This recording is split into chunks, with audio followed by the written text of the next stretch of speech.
And we're back, guys. Tennis in a Minute. I'm your host, Good Energy. Upset alert, upset alert.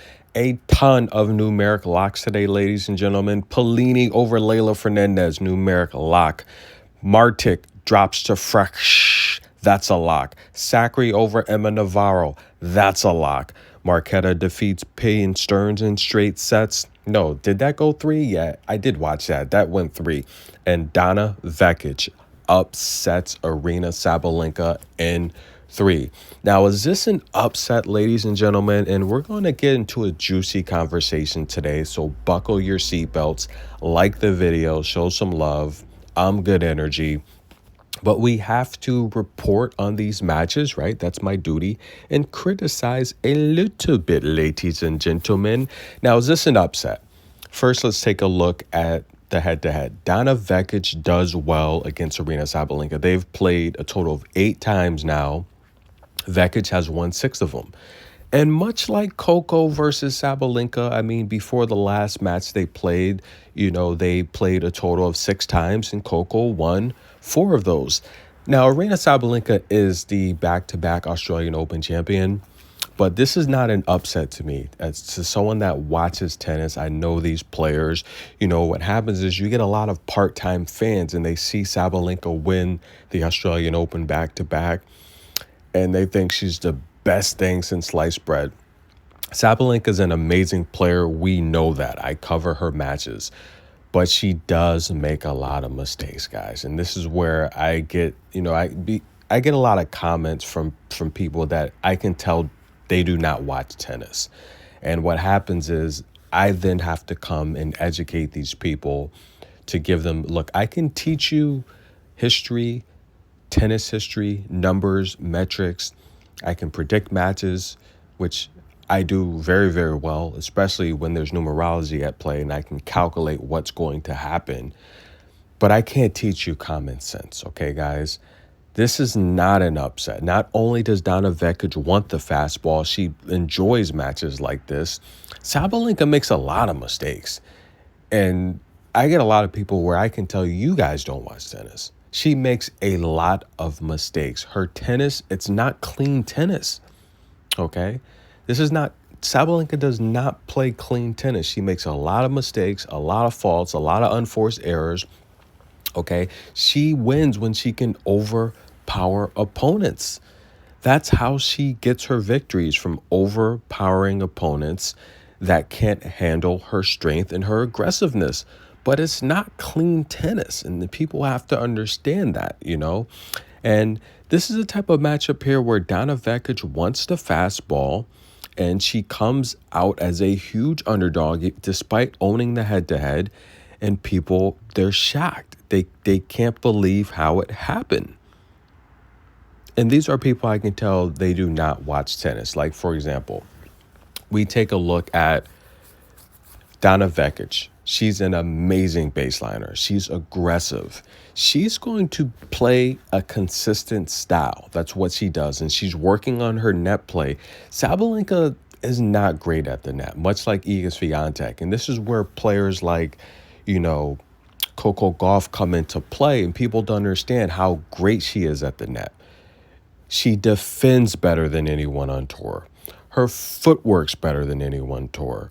Her backhand is better than most people on tour. She's got a top 10 backhand. Her serve is stronger than 99% of everyone on tour.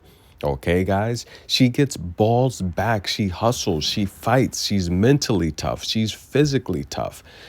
The characteristics that someone like Coco has is just freaking insane.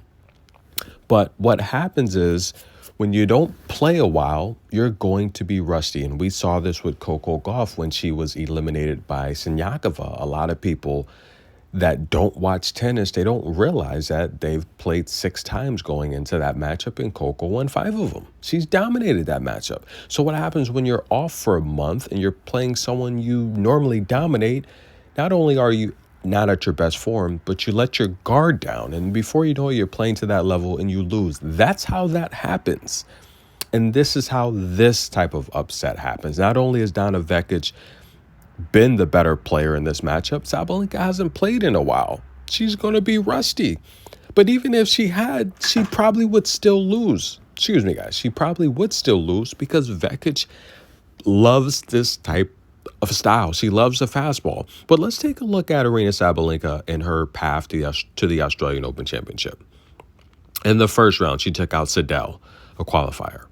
The second round, she took out Brenda Favertova, a qualifier. Okay, already the strength of schedule, there's no one inside the top 100. She beat Lesia Sharenko in the third round, which was a match that I've been talking about for years, right? The last year and a half, these Ukrainian players, they're not even playing against the Russians. They don't want to play. That's a win. In the round of 16, she beat Amanda Anisimova, who just came back. She's got a 500 ranking, okay? In the quarterfinals, she beat Barbara Krejcikova, who just is not that athletic. She doesn't have the fastball. She struggled against Sabalenka. In the semifinal, her first real test of this championship, Sabalenka taking on someone she has not done well against. She's down 6-5, 30 love.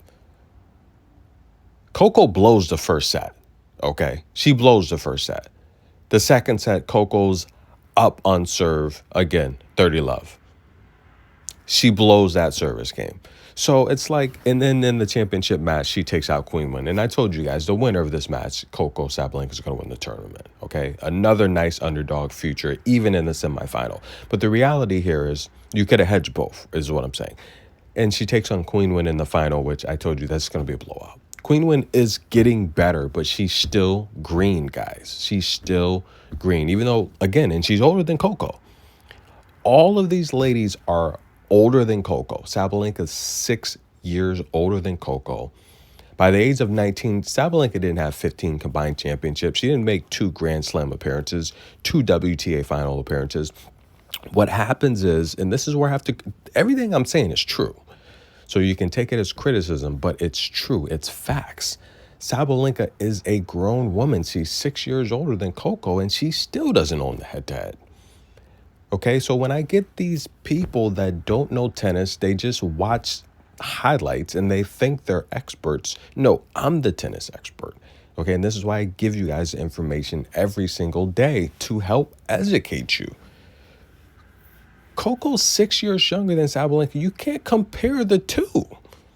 Okay, you cannot compare the two. I think Sabalenka is a great player. She's amazing, but her tennis it's not clean tennis. It's just not. She makes a lot of mistakes, and this is how an upset like this happens. Donna Vekic, the huge underdog, which she shouldn't have been, comes through and defeats Sabalenka. Sabalenka is eliminated. That's a Jordan fist bump from Vekic.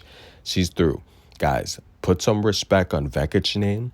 Put some respect on Coco's name, because Coco's the future of tennis, and Donna Vekic might even win this tournament. She's amazing, and so is Sabalenka, but she loses today. Tennis in a Minute. We'll be back.